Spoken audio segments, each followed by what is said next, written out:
නෙතුවක්කේ අන්න සරුංගලේ නූල කැඩුනා. එන්න එන්න අපි එක ගිහින් ඇහිඳ ගමු. ඉක්මනට එන්න. එසේ පවසමින් නෙතු සකෝ සහ මිනුල් සමගින් දුව ගියේ සරුංගලේ වැටුණු පෙදෙසටයි. කොහෙද මේ කලබලේ උඩ බලාගෙන දුවන්නේ? තව පොඩ්ඩෙන් හැප්පෙනව නේද? අතුරු පාර හරහා දුව යද්දී ඒ විගසම ආ බයික් එකක නොයදී ඇය බේරුනේ යන්තමින්ය. හරි මම උඩ බලාගෙන ගියා කියමුකෝ. එතකොට ඔයා ගියේ බිම බලාගෙනද? තව පොඩ්ඩෙන් මාවත් අරන් තමයි ඔයා යන්නේ. ඔය ආව වේගෙට. මේවා ගම් මහත්තයෝ පොඩ්ඩක් හෙමින් යන්න. ඉන්නට අත් දෙකක් තබන් ඇහි බැම හකුලා නෙතු ඔහු දෙස බලද්දී සකූටත් මිනුල්ටත් සිනා නැගුණේය. ඕකේ සොරි. ඔයාලට පුළුවන් ද මට පොඩි උදව්වක් කරන්න? මේ ගමේ ග්‍රාම සේවක මහත්තයාගේ ගෙවල් කොහෙද තියෙන්නේ? ඔහොම. සකූ කට අරිද්දිම නෙතු ඇයගේ කටවසා මේ පාරේ කෙළවරටම යද්දී වෙල්යායක් හම්බෙනවා. එතනින් දකුණු පැත්තේ කඳු පාරක් තියෙනවා. ඒ පාරෙත් කෙළවරට වගේ යද්දී වම් පැත්තට තවත් පාරක් තියෙනවා. අන්නේ පාරේ පළවෙනි ගේ තමයි ග්‍රාම සේවක මහත්තයාගේ ගේ. දැන් හරි නේද? තව දුරයි නේද? හරි. තෑන්ක්ස් මට පාර කිව්වට. මම එහෙනම් යන්නම්. එසේ පවසා ඔහු බයික් එක ස්ටාර්ට් කළේය. අයියෝ නෙතු අක්කී ඔයා ඒ කිව්වේ සේදිරිස් මාමගේ ගෙදරට යන පාරනේ. පව්වේ අයියා. හරි ඔයාලට ඒ පැහිච්ච කම් වලින් වැඩක් නැහැ. ඒ අපේ ගෙදර නවාතනට එන කෙනා වෙන්න ඇති. පොඩ්ඩක් වටේ ගිහින් පාර හොයන්න යයි. එන්න අපි යමු. හල්වල ගම්මානයේ ග්‍රාම සේවක මහතා වූ ජානක අබේරත්නගේ සහ ලලිතා සමන්මලීගේ එකම දියණිය වූ ඇය නමින් නෙතුලි සසංකා අබේරත්නයි. වයස අවුරුදු 23ක් වූ ඇය තවමත් දෙමාපියන් සෙවණේ හැදී වැඩෙන දඟකාර හැඩකාර යුවතියකි. නිල් පැහැති වූ දීප්තිමත් ඇස් යුවල ඇයගේ රූ සපුවට ගෙනාවේ කියාගත නොහැකි වූ සුන්දර බවකි. ඔවුන්ගේ එලිමහනෙහි වූ කාමරය මීට සති දෙකකට පමණ පෙර තරුණයෙක් ඉල්ලා සිටි අතර ඔහු හල්වල CWW කන්නංගර පාසලට ගණිතය විෂය සඳහා අලුතින් පත්වීම් ලද වයස අවුරුදු 27ක් වන ගුරුවරයෙක්. ඔහු නමින් ආකාශ් අරුණෝද වීරසිංහ වන අතර මනා කඩවසම් බවක් ඔහුගෙන් දිස්විය. ගෙදර කවුද? කවුද? එසේ පවසමින් නිවසින් පිටතට පැමිණියේ ජානක මහතාගේ ආදරණීය බිරිඳ වූ ලලිතායි.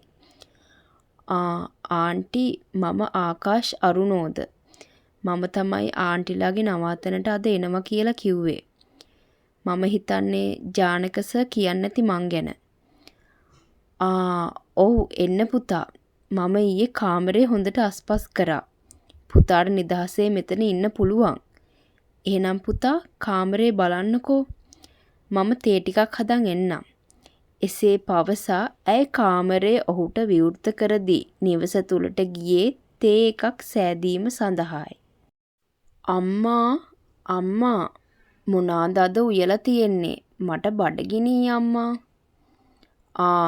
ඔන්න ආව නාකි හුරතලේ. මෙච්චර වෙලා පොඩි උන් එක්ක නටලා දැන් එනවා හුරතල් වෙන්න. මම ඔයාලා එක්ක හුරතල් නොවි වෙන කා එක්ක හුරතල් වෙන්නද අම්මා? මම ඔයාලගේ රෝස මලනේ. ඇය එසේ පවසමින් මවගේ කම්මුලක් සෙමින් මිරිකුවේ ආදරෙන් තුරුළු වෙමින්ය. යන්න ගිහින් නාගන්න හවස් වෙන්න කලින්. අර දරුවත් ඇවිත් ඉන්නේ. ඔන්න නෙතු අනම්මනම් විහිළු කරනවා එහෙම නෙවෙයි. ඒ දරුවා වැදගත් පවුලක වැදගත් විදිහට හැදුන උගත් බුද්ධිමත් දරුවෙක්. තේරුණාද? සිය මව එසේ ඇයට පැවසූ විට ඇගේ සිහියට නැගුණේ දහවල් ඔහුව නොමැග යවූ ආකාරයයි. එයා තනියම ධම්ම අද මෙහි ආවේ? කපා තිබූ අඹරැල්ල කෑල්ලක් කටේ දමා ගනිමින් ඇය එසේ විමසුවාය. "ඔව් තනියම තමයි ආවේ. ඒ ළමයව මේ පාර ගාවට එක්ක ඇවිත් තියෙන්නේ සේදිරිස් මාමා. කවුද මන්ද පොඩි කොල්ලෙකුයි කෙල්ලෙකුයි එක්ක සෙල්ලම් කර කර හිටපු කෙල්ලෙක්ලු පාර කියලා තියෙන්නේ." එය ඇසූ විට බොමින් සිටි වතුර උගුර පවා ඇයට සිරවි කහින්නට වූයේ එය තම මවද මේ වන විට දැනගෙන ඇති නිසාය. "කොහේ ඉඳන් පාත් වුණාද මන්ද අපේ ගෙදරට.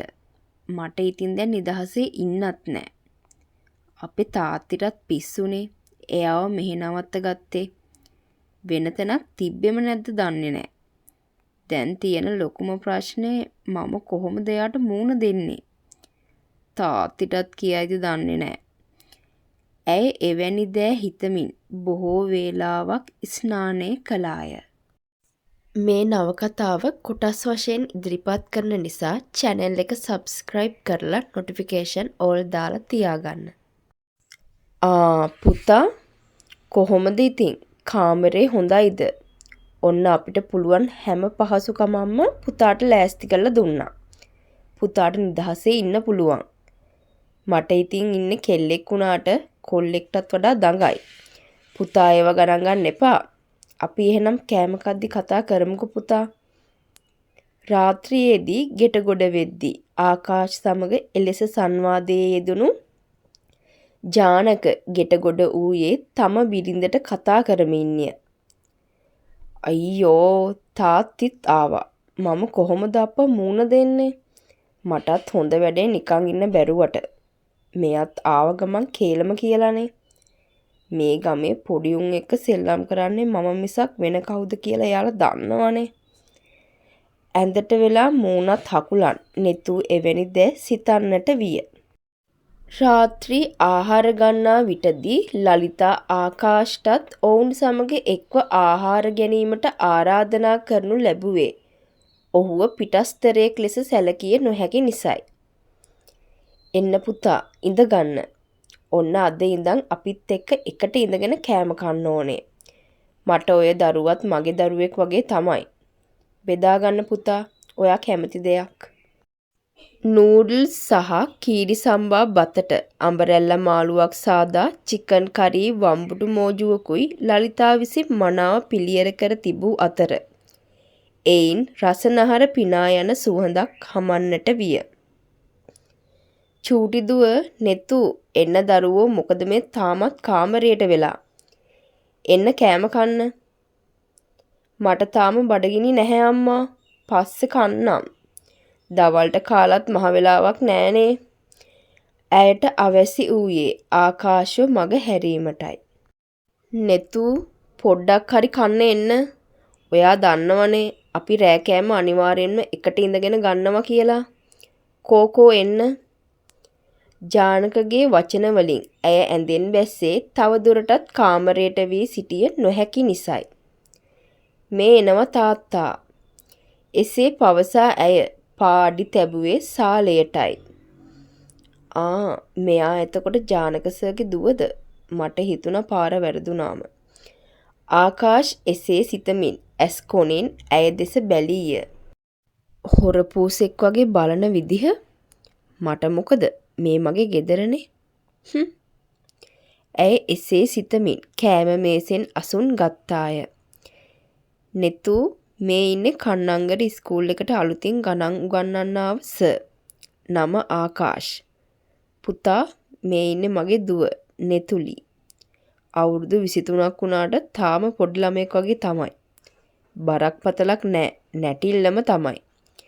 ජානක මහතා තවත් බත් හැන්දක් බෙදා ගනිමින් එසේ පැවසුවේය.